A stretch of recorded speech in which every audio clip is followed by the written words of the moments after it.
Continuando nuestro estudio en el libro de Deuteronomio, llegamos hoy al capítulo 18. Este capítulo trata de los sacerdotes y profetas y la prueba del verdadero profeta. Dios da leyes sobre el sostenimiento de los sacerdotes. Luego hay otra amonestación contra las prácticas idólatras, las cuales hacen uso de poderes satánicos. A esto sigue una de las secciones sobresalientes de este libro de Deuteronomio. Tiene que ver con los profetas, y hay una maravillosa profecía en cuanto al Señor Jesús, el profeta que había de venir. La sección sobre los profetas concluye con la prueba para determinar o distinguir entre los profetas falsos y verdaderos. Veamos en primer lugar la herencia de los sacerdotes. Leamos los primeros 2 versículos de este capítulo 18 de Deuteronomio. Los sacerdotes levitas, es decir, toda la tribu de Leví, no tendrán parte ni heredad en Israel, de las ofrendas quemadas a Jehová y de la heredad de él comerán. No tendrán, pues, heredad entre sus hermanos. Jehová es su heredad, como él les ha dicho. Los sacerdotes eran de la tribu de Leví. Todos los levitas eran ayudantes en el templo y en la adoración. No tenían ninguna heredad entre los hijos de Israel. Su heredad no era una porción de tierra, sino que el Señor mismo era su heredad. El Señor, pues, proveyó para ellos de una manera singular. Continuemos ahora con los versículos 3 al 5. Y este será el derecho de los sacerdotes de parte del pueblo, de los que ofrecieren en sacrificio buey o cordero. Darán al sacerdote la espaldilla, las quijadas y el cuajar. Las primicias de tu grano, de tu vino y de tu aceite, y las primicias de la lana de tus ovejas le darás. Porque le ha escogido Jehová tu Dios de entre todas tus tribus, para que esté para administrar en el nombre de Jehová, él y sus hijos, para siempre. No vamos a leer todo este pasaje, pero sí creemos que esto aquí es un gran principio que Dios da. Creemos que este todavía es el método que Dios usa para llevar a cabo su obra en el mundo. Creemos que Dios espera que su pueblo sostenga la obra de proclamar la palabra de Dios al mundo. Ahora no creemos que deba hacerse todavía de esta misma manera específica. Si los hombres trajeran perniles de res y de cordero, bueno, yo comería biftec y chuleta de cordero constantemente. Pero no creemos que Él quiera que lo hagamos de esta misma manera en el día de hoy. Sin embargo, el principio o método todavía es válido. Veamos ahora la prohibición de las prácticas idólatras. Leamos los versículos 9 hasta el 12 de este capítulo 18 de Deuteronomio. Cuando entres a la tierra que Jehová tu Dios te da, no aprenderás a hacer según las abominaciones de aquellas naciones. No sea hallado en ti quien haga pasar a su hijo o a su hija por el fuego, ni quien practique adivinación, ni agorero, ni sortílego, ni hechicero, ni encantador, ni adivino, ni mago, ni quien consulte a los muertos, porque es abominación para con Jehová cualquiera que hace estas cosas, y por estas abominaciones Jehová tu Dios echa estas naciones de delante de ti. Cuando los israelitas entraran en la tierra prometida, no debían seguir las costumbres paganas que practicaban los moradores en esa tierra. El apóstol Pablo amonesta en su primera carta a Timoteo, capítulo 4, versículo 1, que en los postreros tiempos algunos apostatarán de la fe, escuchando a espíritus engañadores y a doctrinas de demonios. Es decir, estarán echando mano de ese mundo invisible y satánico. Ahora permítanos especular y usted puede creer según la manera que usted desee creer. Pero creemos que ahora hemos llegado a ese período. Hay una gran manifestación de la adoración de Satanás. En el sur del estado de California, en los Estados Unidos, por ejemplo, existen iglesias de Satanás donde en verdad le adoran. En las islas hawaianas hay un grupo de jóvenes que se postra delante de un cuadro de Krishna. Esto no es nada menos que la adoración satánica. Muchos dicen que esto no es nada más que una novedad. Dicen que es una tendencia de la naturaleza humana a seguir las novedades y que esta simplemente es otra novedad. Pero amigo oyente, creemos que hay muchísima realidad en la adoración de Satanás. No se trata de un grupo de ignorantes, ni son los de escasa educación los que hacen esto. Debe haber una realidad, puesto que Satanás es real, y creemos que sí hayan realidad en esta adoración. Y Dios amonesta en cuanto a esto. Es una abominación para con él. Queremos decir esto porque hace falta hoy en día que alguien lo diga. Existe el peligro de meterse con la astrología. Recuerde que en el capítulo anterior leímos la condenación de la adoración del sol, de la luna y de las estrellas. Y hay mucha gente hoy en día que ponen más énfasis en eso que en la Biblia. Las tiendas de revistas están llenas de material sobre la astrología. La vemos por todos lados. Amigo oyente, este tipo de cosas es una abominación al Señor. No me culpe usted a mí, no es una abominación para conmigo, es una abominación para con el Señor, porque aleja a muchos del Dios vivo y verdadero, les sumerge en tinieblas y en la creencia de demonios. Hay una realidad en cuanto al mundo de demonios. Existen ángeles caídos y el mundo espiritual, y Dios manda que no nos metamos en eso, pero hoy en día muchos se meten allí. Hacen uso de las drogas, se sirven de todos los medios posibles para tratar de comunicarse con ese mundo invisible, el mundo satánico. Y Satanás, por supuesto, se alegra muchísimo de comunicarse con ellos. Un hijo de Dios, amigo oyente, no debe meterse en estas cosas. Cualquier paso en esa dirección significa que usted tiene una fe débil y que no confía de veras en Cristo como su Salvador personal. Eso quiere decir que usted se está apartando del verdadero Espíritu, el Espíritu Santo, y de la palabra de Dios. Dios ha dado amonestaciones en cuanto a este tipo de cosas. Sus amonestaciones han sido muy exactas en el pasado. Es mejor, pues, que le sigamos y le obedezcamos. Bien, veamos ahora los versículos 13 y 14 de este capítulo 18 de Deuteronomio. Perfecto serás delante de Jehová tu Dios, porque estas naciones que vas a heredar, a agoreros y a adivinos oyen, mas a ti no te ha permitido esto Jehová tu Dios. Aquellas naciones en la tierra prometida debían ser juzgadas por esta misma causa. Israel ha sido llamado para ser testigo del Dios vivo y verdadero. Veamos ahora la promesa de un profeta venidero. Continuemos con los versículos 15 hasta el 17 de este capítulo 18 de Deuteronomio.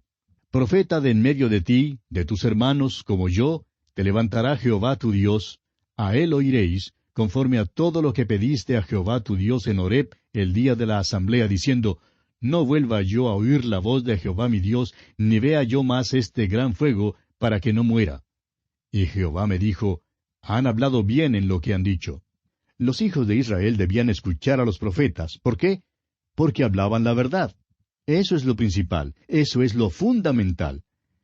Pero la segunda razón por la cual debían escuchar a sus profetas era porque se les estaba preparando para escuchar al mensajero final, al profeta final, al Señor Jesucristo.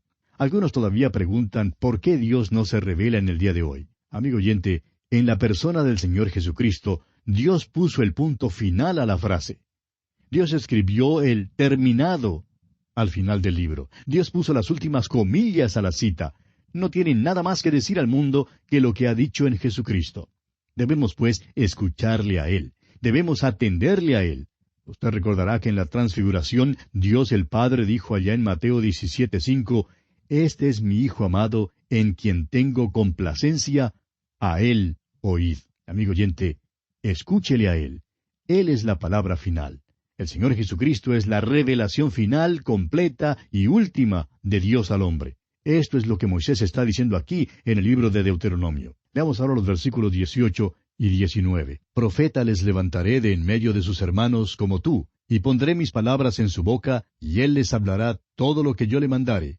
Mas a cualquiera que no oyere mis palabras que él hablare en mi nombre, yo le pediré cuenta.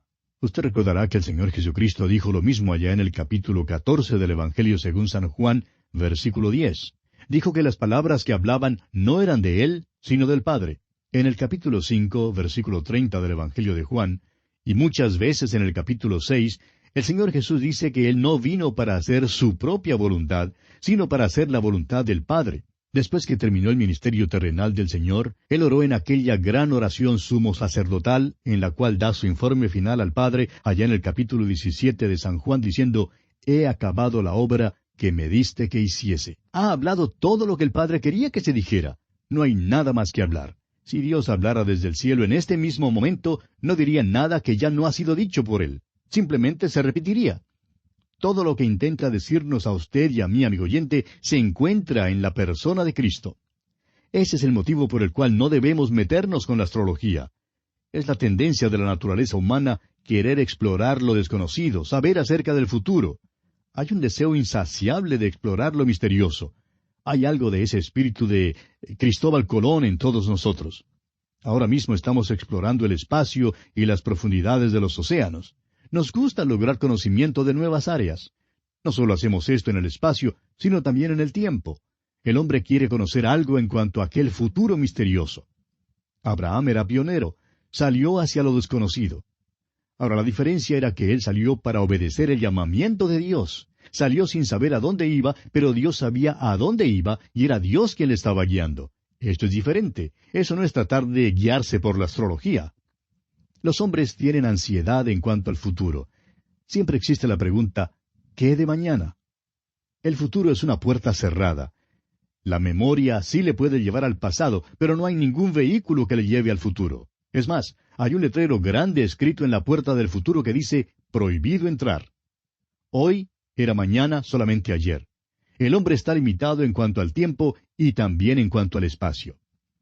Para poder satisfacer este anhelo insaciable, se levantaron entre los paganos hombres tales como espiritistas y magos, así como también métodos de adivinación. Dios amonestó a su pueblo en cuanto a estas cosas. Esto se relacionaba con la idolatría y era satánico en origen. ¿Podían estos predecir el futuro? Bueno, sí había cierto grado de exactitud. Los griegos hacían uso del oráculo en Delfi y al parecer recibieron allí cierta cantidad de información exacta. Pero era satánico. Algunos dicen que Hitler, por ejemplo, acudió a algún tipo de sortílego. Y la sección de anuncios de algunos periódicos en nuestras ciudades le revelará a usted que hay muchos sortílegos que se ganan la vida hablando acerca del futuro. Los astrólogos a veces son exactos. Muchas de sus predicciones son tan generales que tienen que ser exactas para algunos. Pero ¿no se da usted cuenta, amigo oyente, que al hombre nunca le ha sido dado dominio sobre el futuro? El hombre no tiene ninguna autoridad sobre el futuro. Solo Dios puede predecir el futuro. Pertenece a Él. Ese es el carácter singular de la palabra de Dios. Llega más allá del presente. La prueba más grande para mí de que la Biblia es la palabra de Dios es el cumplimiento de la profecía. Una cuarta parte de toda la Biblia era profecía en el tiempo en que fue escrita, y una gran porción de esa profecía ya se ha cumplido. Dios tiene profecías en cuanto a ciudades y naciones y grandes imperios en el mundo. Bajo tales circunstancias, los falsos profetas sí se levantarán. Hoy en día hay falsos profetas. Quieren el estado legal y la posición que perteneció al verdadero profeta de Dios. Por tanto, Dios da una prueba mediante la cual Israel podía protegerse de los falsos profetas. Veamos, pues, la prueba para determinar o distinguir entre los profetas verdaderos y los falsos. Leemos allá en Jeremías, capítulo 14, versículo 14, y sería mejor que usted también lo busque. Jeremías, capítulo 14, versículo 14. Y dice allí, me dijo entonces Jehová, falsamente profetizan los profetas en mi nombre. No los envié, ni les mandé, ni les hablé. Visión mentirosa, adivinación, vanidad y engaño de su corazón os profetizan. Como usted ve, había falsos profetas que hablaban de reinos venideros y de siglos futuros. El profeta Jeremías también habló del futuro. Ahora, ¿cómo se podía decir quién era el verdadero profeta? Hoy en día podemos saber porque muchísima de la profecía de Jeremías ha sido cumplida ya. Pero, ¿cómo les era posible saber a los israelitas en el tiempo en que fue hablada? Volviendo ahora al capítulo 18 de Deuteronomio, leamos los versículos 20 al 22. El profeta que tuviere la presunción de hablar palabra en mi nombre, a quien yo no le haya mandado hablar, o que hablare en nombre de dioses ajenos, el tal profeta morirá. Y si dijeres en tu corazón, ¿cómo conoceremos la palabra que Jehová no ha hablado? Si el profeta hablare en nombre de Jehová, y no se cumpliere lo que dijo, ni aconteciere, es palabra que Jehová no ha hablado. Con presunción la habló el tal profeta. No tengas temor de él. Vamos a considerar esto por un momento, amigo oyente. Isaías es profeta de Dios, un verdadero profeta de Dios. Ahora, ¿cómo lo sabemos? Profetizó que la Virgen concebiría y daría a luz un hijo. Él claramente señaló la venida del Señor Jesús, su nacimiento, su vida y su muerte. Ahora, supóngase que alguien hubiera preguntado a Isaías, ¿cuándo iba a tener lugar todo esto? Él habría contestado que no estaba muy seguro, pero que podría ocurrir después de centenares de años. En realidad fueron 700 años. Bueno, ese grupo se reiría y diría que ellos ni estarían presentes para saber si hablaba la verdad o no. Todos los verdaderos profetas hablaban también en cuanto a situaciones locales. Esa fue su prueba. Tenían que hablar en cuanto a una situación local que iba a suceder enseguida, y sus profecías tenían que ser completamente exactas. No podían errar en ninguna parte de su profecía. cualquier inexactitud enseguida les descalificaría como un verdadero profeta de Dios. Ahora miremos una vez más a Isaías. Él profetizó el nacimiento virginal, y hoy en día podemos mirar 2000 años atrás al cumplimiento de esa profecía y saber que fue exacta. Pero ¿cómo podía saber eso la gente de aquel entonces? Bueno, podían saber porque Isaías fue al rey Ezequías y le dijo que no tuviera miedo. Había un ejército asirio de unos 300,000 soldados ávidos de entesar el arco, los cuales rodeaban la ciudad, pero Isaías dijo que ni una sola flecha entraría a la ciudad. Estos asirios habían conquistado otras naciones y estaban allí para conquistar a Jerusalén y para llevar al cautiverio a Israel. Pero Isaías le dijo a Ezequías que no los temiera.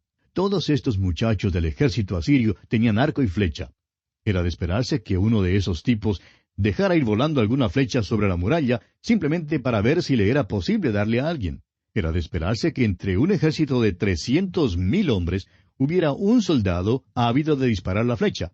Ahora, si una flecha entraba en la ciudad, Isaías perdía su posición como verdadero profeta de Dios. Pero ¿sabe usted, amigo oyente, que ninguna flecha entró en la ciudad? Ni siquiera una. Isaías, pues, salió bien con su profecía. Hubo otras veces cuando Isaías habló en cuanto a una situación local y sucedió así como había dicho. El verdadero profeta, pues, tenía que acertar el 100% de las veces que profetizaba. Ahora, ¿qué de los falsos profetas hoy en día? Hay falsos profetas que predicen en cuanto al fin del mundo. Ha habido profetas durante la guerra, los cuales predijeron que la guerra terminaría en cierto día. Pero se equivocaron. Un verdadero profeta debe ser exacto en todo detalle. Pero ¿sabía usted que no hay ninguna amonestación hoy en día en cuanto a los falsos profetas para la iglesia? ¿Y sabe por qué no?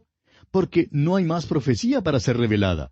Toda ha sido revelada ya en el Señor Jesucristo y en su palabra. Nuestra amonestación hoy en día no es en cuanto a los falsos profetas. Nuestra amonestación hoy es en cuanto a los falsos maestros. El apóstol Pedro habla de esto en su segunda carta, capítulo 2, versículo 1, cuando dice: «Pero hubo también falsos profetas entre el pueblo, como habrá entre vosotros falsos maestros». La amonestación para nosotros es escuchar con mucho cuidado la enseñanza de la palabra de Dios. Cualquier cosa que se nos diga hoy en día debe ser conforme a la palabra de Dios. Cada uno puede estudiar la palabra de Dios. Ese es nuestro criterio. Pero debemos cuidarnos de los falsos maestros y debemos juzgar lo que dicen según su conformidad o falta de conformidad con la palabra de Dios. Un falso maestro nos puede parecer muy dulce y muy piadoso, pero si su enseñanza no se conforma, es decir, no está de acuerdo con la palabra de Dios, entonces sabemos que es falso. Y así, amigo oyente, concluye nuestro estudio del capítulo 18 de Deuteronomio. Ahora, en el capítulo 19, se nos habla de las ciudades de refugio, la extensión de la tierra y la severidad de la ley. Este capítulo 19 principia con instrucciones en cuanto a las ciudades de refugio en los primeros 7 versículos.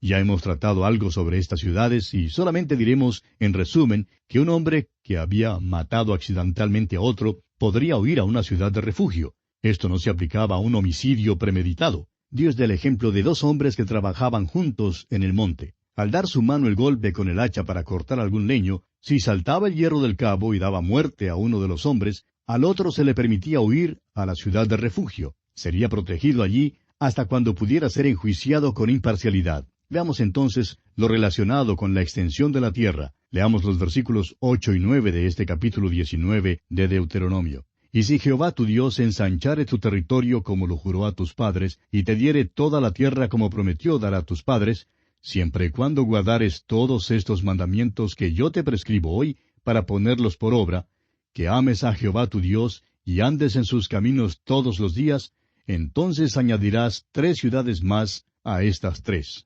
La prueba del amor es la obediencia. Si Israel hubiera obedecido a Dios, los israelitas habrían sido bendecidos y Dios habría extendido su tierra. Entonces habrían podido añadir 3 ciudades de refugio más.